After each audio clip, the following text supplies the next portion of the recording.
한국은 24일 오후 10시 카타르트와의 에듀케이션 시티 스타디움에서 남미의 강호 우루과이와 조별리그 1차전을 벌이게 됩니다. 피파 랭킹 14위의 우루과이는 남미 지역 예선을 3위로 통과한 강호이고 사실 아무도 만만하게 볼 수 없는 월드컵의 8개 우승팀 중 하나입니다.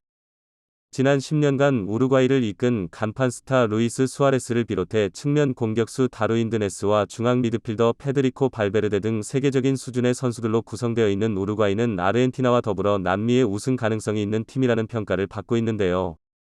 월드컵을 2번 우승한 우루과이는 올림픽 우승 이외까지 유니폼에 기념하여 15개를 유니폼에 달고 있고, 월드컵 5회 우승에 빛나는 브라질의 유니폼 별 5개를 따라잡고 하는 목표를 세우고 있습니다.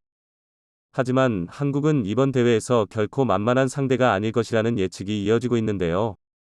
현재까지 카타르와 에콰도르전, 세네갈과 네덜란드전, 잉글랜드와 이란전, 멕시코와 폴란드전 등의 결과를 예측하는 데 성공한 영국 BBC의 크리스 서튼은 독일과 일본의 경기 역시 일본의 2대1 승리일 것이라고 맞춰서 큰 화제가 된 바 있습니다. 그런데 그는 한국과 우루과이의 결과를 두고 H조를 예측하기 굉장히 힘들지만 한국과 우루과이 여기는 1대1이 될 가능성이 높다, 그리고 16강에는 우루과이와 한국이 나갈 것이라고 예측하여 화제가 되었습니다. 대한민국 시작부터 플랜 B를 고민해야 한다. 우루과이전을 앞둔 대한민국의 기쁜 소식과 안타까운 소식이 동시에 전해져 화제가 되었습니다. 바로 벤투 감독의 인터뷰에서 언급된 2명의 선수 때문인데요. 일단 가장 다행인 것은 손흥민이 부상에서 회복하여 대표팀에 합류한다는 소식이었지만 많은 사람들의 예상 밖이었던 소식은 바로 황희찬의 햄스트링 부상 소식이었습니다. 예상외로 회복세가 느린 황희찬은 일단 1차전인 노르가 이전에는 출전하지 못한다는 것이 거의 확정적이라는 발언인데요. 이를 두고 팬들은 황희찬을 두고 연막작전을 펼치는 것이 아니라는 반응도 있었지만 결과적으로 황희찬이 없다면 대한민국은 황희찬이 없는 플랜 B를 고민해야 하는 상황이 되었습니다. 그런데 일각에서는 이러한 상황이 그동안 변화를 시도하지 않은 벤투 감독에게는 오히려 기회로 작용할 수도 있다는 분석이 이어지고 있는데요. 우루과이전을 앞두고 과연 한국이 어떤 라인업으로 출전할 것이라고 예상되는지 더 자세한 소식 알아보도록 하겠습니다. 벤투 감독이 우루과이전 하루 앞둔 상황에 열린 기자회견에서 손흥민과 김진수의 출전은 가능하지만 결정까진 시간이 남아 전했습니다. 사실상 붙박이 주전 멤버였던 손흥민과 김진수가 출전 가능한 상황에서 출전이 불발될 확률은 거의 없다는 것이 전문가들의 의견인데요. 벤투 감독은 손흥민이 안면보 마스크 착용을 그렇게 불편해하지는 않은 것 같다라고 전하면서 손흥민의 1차전 출전에 대한 기대를 높였습니다. 하지만 전문가들이 손흥민의 1차전 선발 출전이 불가피할 것이라고 예상되는 결정적인 이유는 바로 그 뒤에 벤투 감독의 발언 때문이었습니다.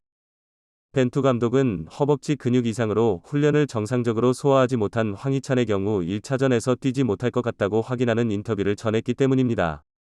지금까지 팀 훈련에 전혀 참여하지 못한 황희찬을 두고 지켜보는 외신 기자들은 손흥민을 대신하여 월드컵 대표팀의 생성 가능성을 갖고 있던 오영규가 황희찬의 자리를 대신 메울 가능성도 있을지 모른다고 예측하기도 했는데요.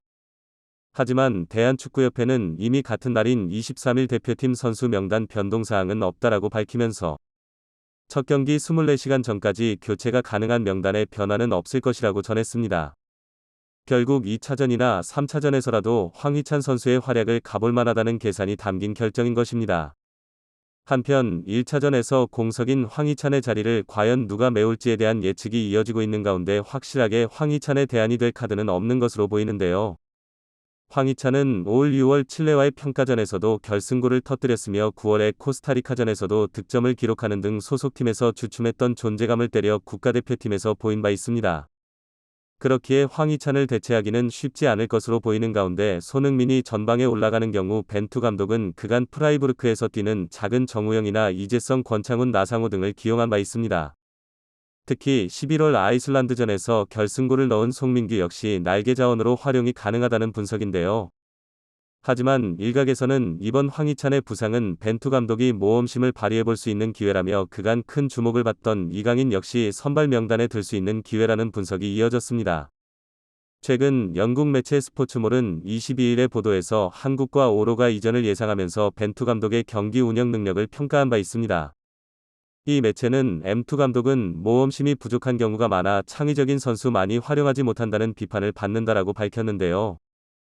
과연 한국을 둘러싼 기대가 굉장히 높은 가운데 한국 대표팀은 어떤 경기력을 보여줄지 진심을 담아 응원하며 영상 마치도록 하겠습니다. 감사합니다.